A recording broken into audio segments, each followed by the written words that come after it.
Assalamu alaikum wa rahmatullahi wa barakatuh, mes chers frères et sœurs. Et si aujourd'hui, tout pouvait changer pour vous? Et si cette invocation que vous avez répétée des dizaines, des centaines de fois, était sur le point d'être exaucée, mais d'une manière que vous n'avez jamais imaginée?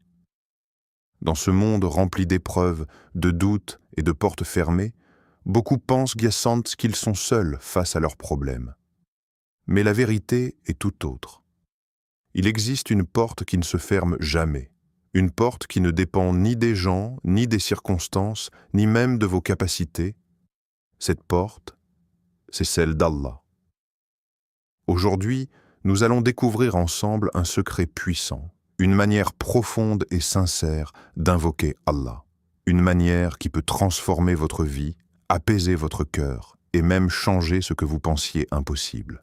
Mais avant de commencer, si tu veux plus de rappels puissants comme celui-ci, n'oublie pas de t'abonner à la chaîne Chemin d'Allah, d'activer la cloche pour ne rien manquer, de liker cette vidéo pour soutenir ce contenu, de la partager autour de toi pour toucher d'autres cœurs et de laisser un commentaire pour participer à cette belle communauté.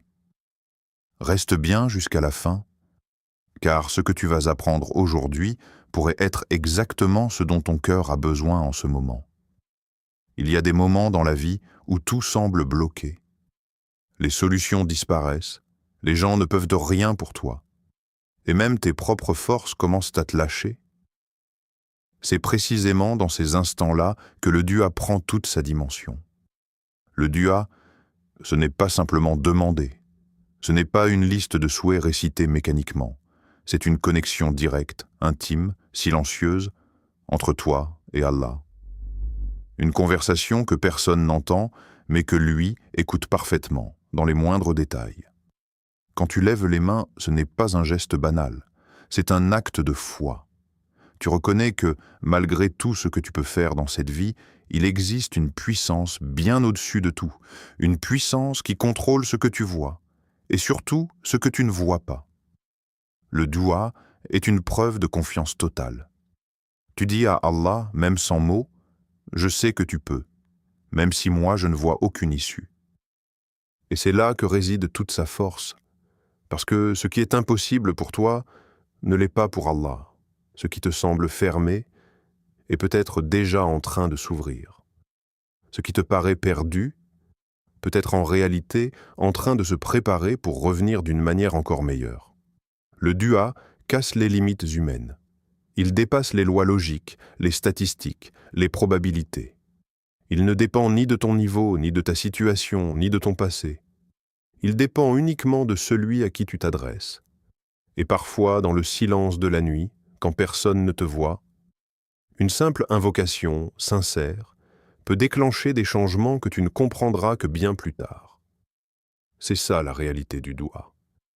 Une clé invisible, capable d'ouvrir des portes que tu pensais inexistantes. Beaucoup de gens font une erreur sans même s'en rendre compte. Ils invoquent, puis ils attendent. Quelques jours passent, parfois quelques semaines, et rien ne semble changer. Alors une pensée s'installe doucement. Est-ce que mon dua a vraiment été entendu? La réponse est claire. Oui, toujours. Mais ce qui manque souvent, ce n'est pas la réponse d'Allah, c'est notre manière de la comprendre.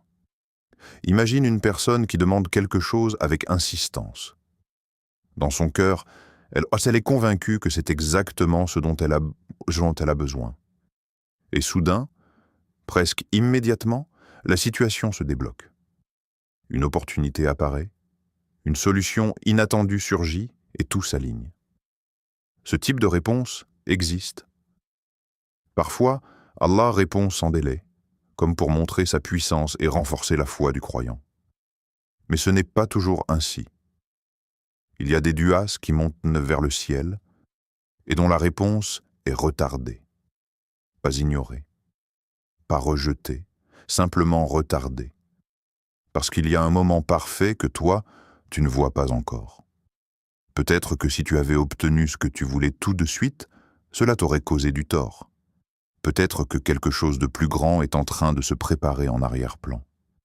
Et puis, il y a une troisième forme de réponse, plus discrète, mais tout aussi puissante. Parfois, ce que tu demandes ne t'est pas donné tel quel. À la place, Allah éloigne de toi un mal que tu n'as même pas vu venir. Une épreuve qui aurait pu t'atteindre, un problème qui aurait pu bouleverser ta vie, disparaît sans que tu en sois conscient. Ou alors, cette invocation devient une récompense immense pour l'au-delà, quelque chose de bien plus précieux que ce que tu demandais au départ. Le dua n'est jamais perdu, jamais ignoré. Chaque mot, chaque larme, chaque appel reçoit une réponse. Mais cette réponse vient toujours sous la forme la plus juste, la plus sage et la plus bénéfique pour toi. Même quand tu penses que rien ne se passe, quelque chose est déjà en train de se passer. Parfois, la foi vacille, pas parce qu'elle disparaît, mais parce qu'elle a besoin d'être ravivée. Et rien ne renforce plus le cœur que les preuves concrètes, les histoires réelles, celles qui montrent que le dua n'est pas une idée abstraite, mais une réalité vécue.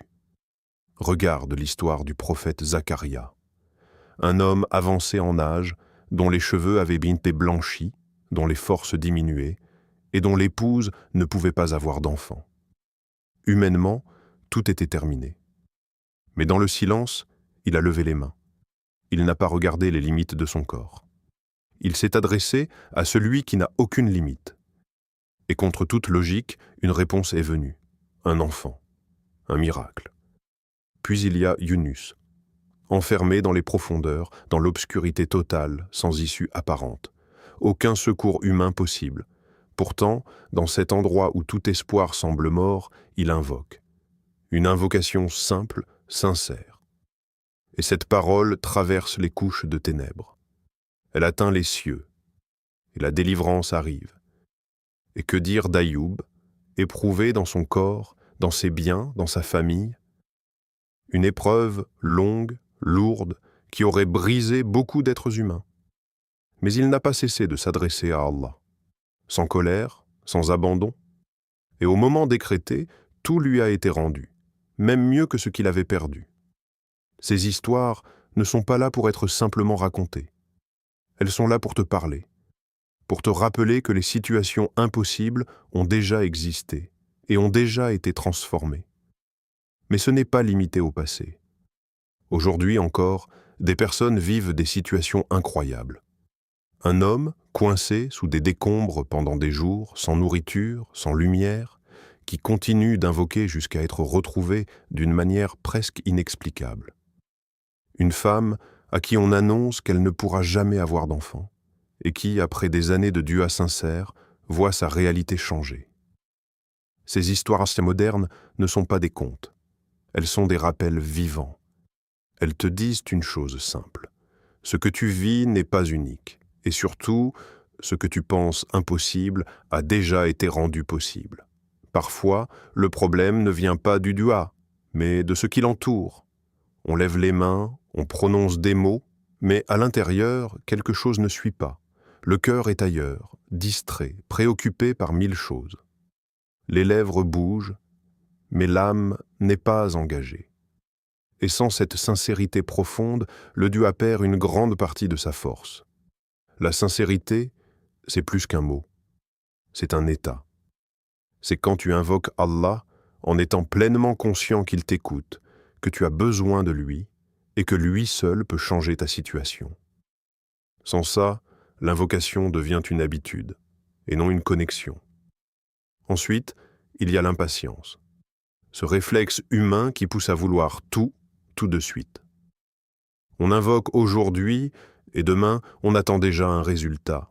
Si rien ne change, le doute commence à s'installer. Puis, la lassitude. Puis parfois, l'abandon. Mais le dua n'est pas une transaction instantanée. Ce n'est pas « je demande implique, je reçois immédiatement ». C'est une relation. Et dans cette relation, il y a un facteur essentiel, la patience. Une patience active, vivante, qui continue d'invoquer même quand rien ne semble bouger. Il y a aussi un élément souvent négligé, la gratitude. Beaucoup demandent, mais peu remercient. On se concentre sur ce qu'on n'a pas, en oubliant tout ce qu'on a déjà reçu.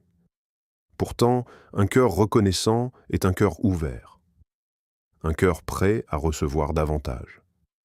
À l'inverse, un cœur ingrat peut inconsciemment fermer des portes. Parce que le dua, ce n'est pas seulement demander, c'est aussi reconnaître. Et puis, il y a un point plus profond, plus sérieux, la manière dont on vit au quotidien. Ce que l'on consomme, ce que l'on gagne, ce que l'on accepte dans sa vie.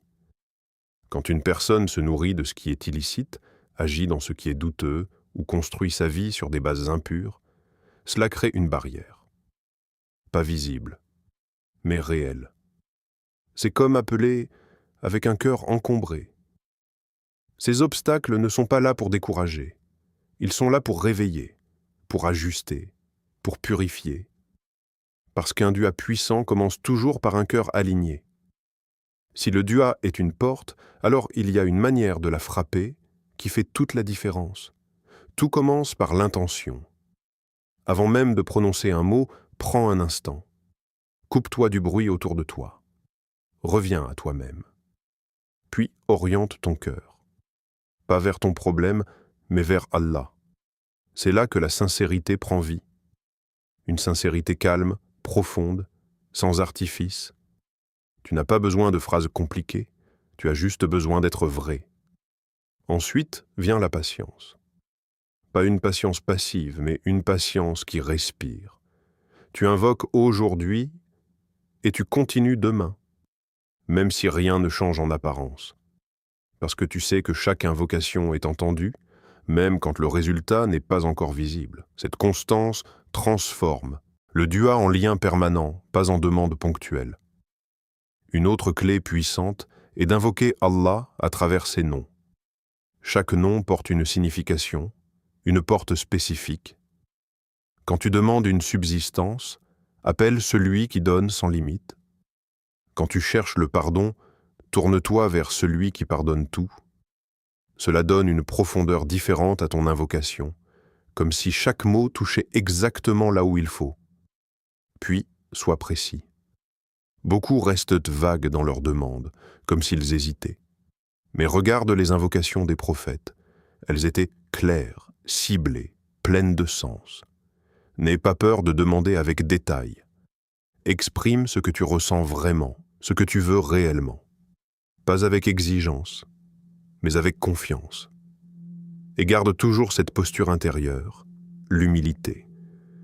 Ce moment où tu reconnais que tu es dépendant, que tu ne contrôles pas tout, ce n'est pas une faiblesse, c'est une force spirituelle, une ouverture. Enfin, choisis tes moments. Il y a des instants où le cœur est plus proche, plus réceptif. Quand tout est calme, quand tu es en prière, quand ton front touche le sol, ou dans ces moments où le monde dort, et que toi, tu es seul avec Allah. Ce ne sont pas juste des techniques, ce sont des clés. Et quand elles sont réunies, le doua devient quelque chose de totalement différent. Au fond, le doua n'est pas seulement une demande, c'est un lien. Un lien vivant entre toi et Allah.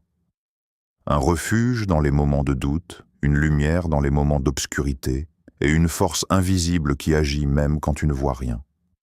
Peu importe ce que tu traverses aujourd'hui, ce que tu ressens, ce que tu portes dans ton cœur, sache une chose, tu n'es jamais seul.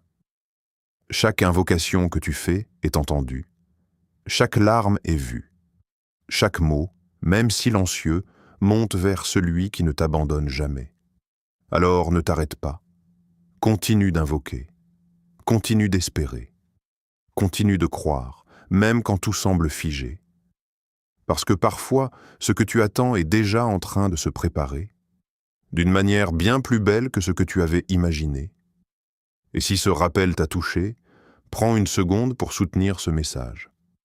Abonne-toi dès maintenant à la chaîne Chemin d'Allah, active la cloche pour ne rien manquer, laisse un like, partage cette vidéo autour de toi pour toucher d'autres cœurs et écris en commentaire une invocation ou un Amin. Qu'Allah accepte toutes vos invocations, apaise vos cœurs et vous accorde ce qu'il y a de meilleur dans cette vie et dans l'au-delà. Amin.